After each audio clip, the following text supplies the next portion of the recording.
एक तरफ तो भारतीय जनता पार्टी और उसके जो तमाम संघ गिरोह में शामिल संगठन है, उनको चलाने वाला जो आरएसएस है, उसने कभी भी हमारे देश में संविधान को नहीं माना। 1950 से ही उन्होंने अपनी राय को स्पष्ट रूप में रखा कि इस देश में कानून तो मनुस्मृति के आधार पर ही बनना चाहिए और मनुवादी तौर तरीके से ही ये देश चलना चाहिए। ये स्थितियां और भी ज्यादा दर्दनाक हो गई हैं। अधिकारों की लड़ाई लड़ने वाले तमाम इस देश के महत्वपूर्ण योद्धा, इन सबकी उपस्थिति इस सम्मेलन में प्रेरणादायक ही नहीं बल्कि आगे एक एकताबद्ध संघर्ष का भी संकेत है। तो मैं जो आज इस सम्मेलन के सामने प्रस्ताव रखा जा रहा है, उसके बारे में चंद शब्द रखना चाहूँगी। प्रस्ताव हिंदी और अंग्रेज़ी में आपके पास है, तो मैं पूरे प्रस्ताव को पढ़ने का काम नहीं करूँगी, लेकिन इसके जो मुख्य बिंदु है उन पर मैं थोड़ी सी रोशनी डालने का काम करूँगी। आप लोग सब जानते हैं कि हमारे देश में वर्ण व्यवस्था की प्रणाली और उसके चलते तमाम हमारे देश के जो कामकाजी दलित, आदिवासी और पिछड़े वर्गों के तबके हैं, उनके शोषण और उनके उत्पीड़न की कहानी नई नहीं है। यही नहीं, हमारे देश में 1947 के बाद डॉक्टर बाबा साहब अम्बेडकर के नेतृत्व में संविधान बनाने की समिति बनी, संविधान बना, संविधान भी पारित हुआ और हमारे देश के लंबे इतिहास में पहली बार समानता का सिद्धांत देश को चलाने का सिद्धांत माना गया और उम्मीद थी कि ये जो शोषण की व्यवस्था है, उत्पीड़न की व्यवस्था है, इसमें फेरबदल होगा। लेकिन हम लोग देख रहे हैं कि आज़ादी के बाद कई दशक गुजर गए, लेकिन जो हमारे समाज में दलित पीड़ित तबके थे, उनका शोषण, उनका उत्पीड़न, उनका अपमान कम नहीं हुआ, बल्कि नए तरीकों से होने लगा। कुछ पुरानी बातें हो सकता है समाप्त हो गई, लेकिन नए तौर तरीकों से उत्पीड़न बना रहा। इस सच्चाई को हम लोग जानते हैं, लेकिन इसके बाद भी हमको सबको ये मानना पड़ा है कि 2014 के बाद ये स्थितियां और भी ज़्यादा दर्दनाक हो गई हैं। और भी ज़्यादा उत्पीड़न, हिंसा और शोषण बढ़ा है और उसका प्रमुख कारण है कि 2014 में अपनी पूर्ण बहुमत लेकर के भारतीय जनता पार्टी केंद्र में सत्ता पर काबिज हुई और उसने अपने असली एजेंडे पर बहुत तेज़ी के साथ आगे बढ़ने का काम किया। उसका एजेंडा क्या है, ये हम लोगों के लिए समझना बहुत ज़रूरी है। एक तरफ तो भारतीय जनता पार्टी और उसके जो तमाम संघ गिरोह में शामिल संगठन हैं, उनको चलाने वाला जो आरएसएस है, उसने कभी भी हमारे देश में संविधान को नहीं माना। 1950 से ही उन्होंने अपनी राय को स्पष्ट रूप में रखा कि इस देश में कानून तो मनुस्मृति के आधार पर ही बनना चाहिए और मनुवादी तौर तरीके से ही ये देश चलना चाहिए। तो एक तरफ तो उनका एजेंडा ये है कि धीरे धीरे संविधान की आत्मा को समाप्त करते हुए, तमाम अधिकारों को समाप्त करते हुए, वो वर्ण व्यवस्था को, वर्णाश्रम धर्म को और उसकी प्रणाली को हमारे देश में और भी ज़्यादा मजबूत करना चाहते हैं। जो भी अधिकार दलितों को, वंचितों को मिले हैं, उनको भी समाप्त करना चाहते हैं। ये एक तरफ उनका एजेंडा है, लेकिन दूसरी तरफ उनका एजेंडा है जिस पर कभी कभी हम लोग कम ध्यान देते हैं, लेकिन ध्यान देने की ज़रूरत है कि वो इस देश में पूंजीपतियों और सामंतों के राज को भी पहले से भी ज़्यादा मजबूत बनाना चाहते हैं। नव उदारवादी जो व्यवस्था है उसको बड़ी क्रूरता के साथ और बड़ी तेजी के साथ लागू करके तमाम क्षेत्रों में उदारीकरण, निजीकरण ला करके वो तमाम गरीबों को और ज़्यादा गरीब कर रहे हैं, असमानता को समाज के अंदर बढ़ाने का काम कर रहे हैं। और जो अधिकार मिले थे शिक्षा के क्षेत्र में, नौकरियों के क्षेत्र में, खास तौर से पक्की और सरकारी नौकरियों के क्षेत्र में, उनको भी बड़ी तेजी के साथ समाप्त कर रहे हैं। तो ये जो इनका दोहरा एजेंडा है, इसको समझना हमारे लिए बहुत ज़रूरी है कि सामाजिक तौर पर वो वर्ण व्यवस्था को मजबूत करना चाहते हैं, कानून के जो आत्मा है उसको समाप्त करना चाहते हैं, और दूसरी तरफ जो वर्ग शोषण है हमारे समाज में, पूंजीपति और सामंतों का जो शोषण है, नव उदारवादी नीतियों को क्रूरता के साथ लागू करके वो हमको असमान और ज़्यादा गरीब और ज़्यादा अशिक्षित और ज़्यादा बेरोजगार भी बनाना चाहते हैं। और इस सब को करने के लिए वो सांप्रदायिकता का, सांप्रदायिक ध्रुवीकरण का रास्ता अपनाते हैं, और हम में से तमाम लोगों को, हम में से तमाम हिस्सों को उस सांप्रदायिक ध्रुवीकरण और उस सांप्रदायिक प्रचार का शिकार बना करके अपने पीछे हमारी कतारों को लामबंद करने का काम भी वो करते हैं। तो ऐसी हालत में हमें देखना होगा कि पिछले 8 सालों में किस तरह के हमले और भी ज़्यादा बढ़े हैं दलितों के अधिकारों के खिलाफ। और ये हमले हिंसात्मक हमले हैं, ये हमले सम्मान के ऊपर हमले हैं, और ये हमले आर्थिक स्थिति पर, शैक्षणिक स्थिति पर भी हमले हैं। ये पूरी जो तस्वीर है इसको हम लोगों ने इस प्रस्ताव में रखने की कोशिश की है, और तमाम आंकड़े भी दिए हैं कि कैसे पिछले 8 सालों में दलितों के अधिकारों पर, उनके जीवन और उनकी जीविका पर किस तरह से हमले बढ़े हैं, और इसीलिए इस कन्वेंशन को करने की ज़रूरत भी पड़ी है। हम लोगों ने इसमें बताया है कि सरकारी आंकड़े भी ये बताते हैं कि पिछले 8 सालों में हर क्षेत्र में, और ज़्यादातर भारतीय जनता पार्टी द्वारा संचालित राज्यों में, दलितों पर अत्याचार, उनकी हिंसा बहुत ज़बरदस्त तरीके से बढ़ी है। उनको लिंचिंग का भी शिकार बनाया गया है। अभी 2-4 दिन पहले ही छत्तीसगढ़ की तस्वीरें हमने देखी, जिसमें 1-2 दलित लड़कों को नंगा करके तथाकथित हिंदुत्ववादी ताकतें पीट रही थी, बेल्ट से पीट रही थी, और ऊना की घटना की याद हमको दिला रही थी। तो हमने इस प्रस्ताव में बताने की कोशिश की है कि किस तरह से हिंसा के अलग अलग रूप के शिकार दलितों को बनाया जा रहा है। सबसे ज़्यादा अगर कोई इनकी हिंसा के निशाने पर है तो वो है दलित महिलाएं और दलित बच्चियां। कोई दिन नहीं जाता, अब तो सरकारी आंकड़े बताते हैं कि 10 मुकदमे बलात्कार के हर रोज, हर दिन दलित महिलाओं के द्वारा दर्ज की जाती हैं। ये तो वही आंकड़ा है कि कितने मुकदमे दर्ज किए जाते हैं। हम लोग सब जानते हैं कि गरीबी और कमजोरी की वजह से ज्यादातर मुकदमे तो लिखे ही नहीं जाते, लेकिन इसके बावजूद 10 मुकदमे हर रोज दलितों के बलात्कार के लिखे जाते हैं, दर्ज किए जाते हैं। बच्चियों के साथ बलात्कार और हत्या ये भी एक आम बात हो गई है। अभी आज सुबह ही हम लोगों ने जब आंख खोला तो पता चला कि उत्तर प्रदेश के एक खेत में एक हमारी बेटी जिसकी गर्दन काट दी गई थी बलात्कार के बाद, उसकी लाश वहां पर पड़ी हुई मिली।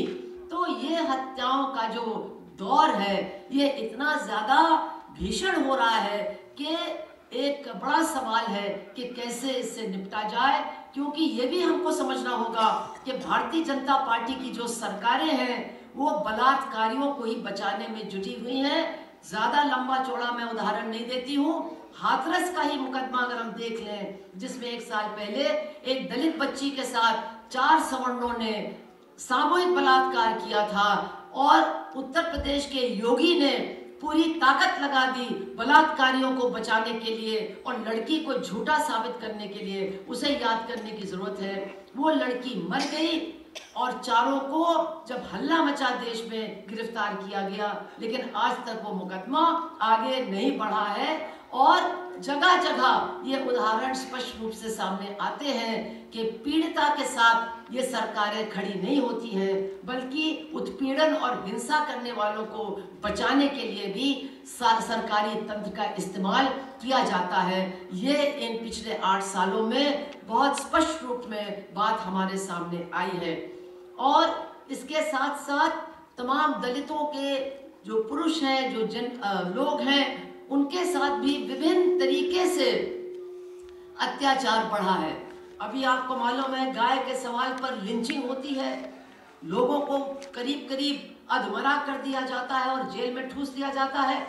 इसके साथ साथ अगर वो अपना आत्मसम्मान समाज के अंदर पेश करने की कोशिश करते हैं तो उसको भी बर्दाश्त नहीं किया जाता। अगर कोई मूंछ रखता है तो उसको मार डाला जाता है कि इसने मूंछ कैसे रखी। अगर कोई दूल्हा घोड़ी पर सवार होता है तो उसको मार डाला जाता है कि उसकी कैसे हिम्मत हुई कि घोड़ी पर चढ़ करके उसने अपनी बारात को निकाला। अगर कोई दलित बच्चा स्कूल में मास्टर के घड़े से पानी पीने की जुर्रत करता है तो उसको भी मार डाला जाता है कि उसने कैसे हिम्मत की। हमको समझना होगा, 2 प्रक्रिया चल रही हैं। एक तरफ तो दलितों के हिस्सों में, खासतौर से नौजवानों में जो एक गुस्सा है, जो एक बराबरी का दावा करने का उनके अंदर मादा है, वो बढ़ा है। और दूसरी तरफ ये जो मनुवादी शक्तियों को सरकार और शासन का पूरा समर्थन मिल रहा है, इन दोनों के बीच में एक जबरदस्त टकराव है जिसकी वजह से हिंसा बहुत ज्यादा बढ़ी है। ये हमें आज नोट करना है इस प्रस्ताव के माध्यम से। इसके अलावा आरक्षण के ऊपर आप जानते हैं कितना बड़ा हमला है। जो निजी क्षेत्र है उसमें हम लोग मांग करते हैं कि आरक्षण का कानून बनाओ, लेकिन उसमें तो कोई भी सरकार आगे बढ़ने के लिए तैयार नहीं। और जिस क्षेत्र में आरक्षण मिलता था उस क्षेत्र को तो बिल्कुल सीमित कर दिया जा रहा है। पब्लिक सेक्टर को बेरहमी से बेचा जा रहा है, कुछ ही चंद लोगों के हवाले सब कुछ किया जा रहा है। और इसके साथ साथ जो रिक्त स्थान है उनको भी नहीं भरा जा रहा है। मतलब जो सबसे मामूली काम है उनमें भी अब भर्ती बिल्कुल बंद है, उनमें भी दलितों का प्रवेश बिल्कुल वर्जित है। केवल ठेकेदारों के माध्यम से या संविदा कर्मचारी के रूप में आज नौकरी या काम करने का मौका मिल रहा है। ऊपर जो अधिकारियों की पोस्टें हैं जहां कुछ दलित पहुंच जाते थे, आज इस सरकार ने, मोदी सरकार ने एक नई नीति जिसको वो लैटरल एंट्री कहते हैं, मतलब बाहर से लोगों को लाना, उनको ला करके वो बड़े बड़े ओहदों पर बिठा रहे हैं। ये सब सवर्ण है। ये बात कभी कभी हम लोग को कहना अच्छा नहीं लगता, लेकिन ये सच्चाई है। हमने उनकी लिस्ट देखी है, सारे सवर्ण है, एक भी पिछड़ी जात या एक भी दलित को उस बाहर से एंट्री में जगह नहीं मिली है। और जो थोड़े बहुत पहुंच जाते थे अधिकारियों की कुर्सी तक, उनको भी आज वहां पहुंचने में बिल्कुल रोका जा रहा है। और लैटरल एंट्री के साथ साथ रिजर्वेशन को बिल्कुल घटाना, उदारीकरण और निजीकरण के चलते सरकारी नौकरियों को बिल्कुल कम करना, ये तो प्रक्रिया चल रही है। और शिक्षा के अंदर भी जो इनकी नई शिक्षा नीति है वो पूरी तरह से प्राइवेटाइजेशन यानी शिक्षा के क्षेत्र में पूरी तरह से निजीकरण की ओर ही जा रही है। और आज हम जानते हैं कि कई राज्यों में, और इसमें हम कहना चाहेंगे केरला और तमिलनाडु अपवाद है, केरला में तो सरकारी स्कूलों को बढ़ाने का ही काम किया जा रहा है, लेकिन बाकी देश में सरकारी स्कूलों को बंद किया जा रहा है, दिल्ली में भी बंद किया जा रहा है। और बच्चों को मजबूर किया जा रहा है कि प्राइवेट स्कूलों में जाकर के पढ़े। उनके माँ बाप पढ़ाने में मजबूर हैं, पढ़ा नहीं सकते, तो अब शिक्षा के क्षेत्र में भी उनका प्रवेश घटेगा, एक तरह से उनका प्रवेश वर्जित हो जाएगा। और जहां वो पढ़ने जाते भी हैं वहां भी उत्पीड़न के शिकार बनाए जाते हैं। बच्चों से झाड़ू लगाई जाती है, बच्चों से लैट्रीन साफ कराई जाती है, जो दलित महिला खाना पकाती है उसके हाथ का खाना नहीं खाया जाता है, बच्चों को अपमानित किया जाता है, एक ऐसा वातावरण बनाया जा रहा है कि ये बच्चे पढ़ न पाए, मजबूर होकर के, दुखी होकर के स्कूल छोड़ दें। और यूनिवर्सिटी, कॉलेजेस, IIT, IIMs में हम देखते हैं कि आत्महत्या की प्रक्रिया इतनी ज्यादा बढ़ रही है। इसको हमने आत्महत्या नहीं कहा है, इसको हमने संस्थागत हत्या कही है, क्योंकि उन संस्थाओं में ऐसी हालत पैदा की जा रही है कि ये बच्चे मजबूर होकर के आत्महत्या का रास्ता अपनाएं, इसलिए हम इसको संस्थागत हत्या कहते हैं। रोहित वेमुला के साथ यही हुआ और आज तक ये होता ही चला आ रहा है। तो शिक्षा, स्वास्थ्य के निजीकरण से एक तरफ शिक्षा के रास्ते बंद हैं और जो स्वास्थ्य सेवाएं इतनी महंगी हो रही हैं, स्वास्थ्य सेवाओं में इतना निजीकरण का असर पड़ रहा है, सरकारी अस्पतालों में डॉक्टर और स्वास्थ्य की सेवाएं बिल्कुल बंद कर रहे हैं, तो इसका बहुत ज़बरदस्त असर जो गरीब परिवार हैं, जिसमें दलितों की बहुमत है, आदिवासियों की बहुत बड़ी संख्या है, वहाँ उनके स्वास्थ्य पर भी बहुत विपरीत असर पड़ रहा है। ये शुरू तो हुआ था इसके पहले, लेकिन जैसा कि हम लोग देख रहे हैं इन 8 सालों में जो इस तेजी के साथ और कठोरता के साथ इन नव उदारवादी नीतियों को ये सरकार लागू कर रही है, उसकी वजह से इन सारे क्षेत्रों में जो निजीकरण बहुत तेज हुआ है, उससे शिक्षा और स्वास्थ्य के क्षेत्रों में खास तौर से गरीबों और दलितों के ऊपर बहुत ही विपरीत असर पड़े हैं।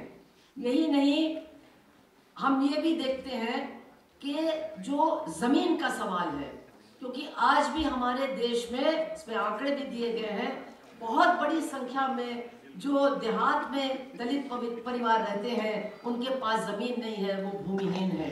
लेकिन अब क्या हो रहा है, अब सरकारें बड़े पैमाने पर, और इसमें कुछ सरकारें अपवाद है, केरला है, दूसरी जगह है, लेकिन बाकी जगहों पर जो पट्टे दिए हुए थे दलितों को, वो पट्टे निरस्त किए जा रहे हैं। जो छोटी छोटी जोतें उनके पास थी वो भी उनसे छीना जा रहा है। इसको हमने कई राज्यों में देखा है। लेकिन इससे ज़्यादा खतरनाक ये है कि भारतीय जनता पार्टी की सरकार ने ज़मीन के बारे में कानून में ही संशोधन किया है और राज्य सरकारों को भी वो दबाव डाल रही है कि वो भी जमीन के कानूनों में बदलाव लाएं, ताकि एक जमीन का कोई बंटवारा न हो, जो जमीन बटी है वो वापस ले ले। और लैंड बैंक वो बनाना चाहते हैं। वो कहते हैं हम लोगों की जमीन इकट्ठा करके ये बड़े बड़े जो घराने हैं उनको देना चाहते हैं, उनके हवाले करना चाहते हैं। तो इन सारी नीतियों से होगा ये कि वैसे भी भूमि सुधार नहीं हुआ, जैसे लोगों को जमीन मिलनी चाहिए थी भूमिहीनों को नहीं मिली। अब तो उस जमीन को भी वो अंबानी, अडानी और बड़े घरानों को उनके हवाले करके वो संभावना भी खत्म कर देंगे कि इन जमीनों का बंटवारा होगा और दलितों को भी जमीन का मालिक बनाया जाएगा। तो ये बहुत ही जबरदस्त बात है जिसके बारे में जितनी चर्चा होनी चाहिए, जितना झगड़ा होना चाहिए, नहीं हो रहा है। अलग अलग जगहों पर लोग लड़ रहे हैं, अलग अलग जगहों पर लोग विरोध कर रहे हैं, लेकिन एक सामूहिक तौर पर सरकार की इस नीति का विरोध करने की जरूरत है, जिसकी वजह से आदिवासी और दलित बहुत बड़े पैमाने पर भूमिहीन और बिल्कुल ही जिसको कहना चाहिए बेसहारा बनाए जा रहे हैं। इसके अलावा एक बात है गरीबी की, क्योंकि अक्सर हम लोग बात करते हैं समुदाय की या जात की, लेकिन ये भूल जाते हैं कि गरीबी के बढ़ने से कितना बड़ा हमला हुआ है दलित परिवारों के ऊपर, क्योंकि सबसे ज्यादा तो समाज में वही गरीब है। आदिवासी, दलित, पिछड़े, अति पिछड़े, यही सबसे ज्यादा गरीब हैं। और जब ये आंकड़े आ रहे हैं कि पिछले 2-4 साल में हमारे देश में गरीबी बढ़ी है, हमारे देश में गरीब और भी ज्यादा गरीब हुआ है, क्योंकि बेरोजगारी बढ़ी है, क्योंकि महंगाई बहुत ज्यादा बढ़ी है। यानी जो शब्द हम लोग इस्तेमाल नहीं करना चाहते हैं, एक समाज का बहुत बड़ा हिस्सा कंगाली की हालत में पहुंचा दिया गया है। तो उसकी तरफ भी देखना, उसकी आवाज को भी उठाना इस सम्मेलन में हम लोगों को समझना होगा और उसकी बात हमको करनी होगी। तो ये एक हमने तस्वीर पेश करने की कोशिश की है कि पिछले 8 सालों में हालात कितने बिगड़े हैं और दलितों के अधिकारों पर अलग अलग क्षेत्रों में किस तरह से हमले बढ़े हैं। कोई बात छूट गई हो तो आप प्रस्ताव जब पढ़ेंगे उसका करेंगे तो आपके सामने वो सारी बातें आ जाएंगी। लेकिन हमको ये भी ध्यान में रखना है कि भारतीय जनता पार्टी और उसके साथ जुड़े ये तमाम उसका जो कुनबा है वो लगातार पीड़ित समुदायों के बीच में, शोषित समुदायों के बीच में अपने हस्तक्षेप को बढ़ाने का काम कर रहे हैं।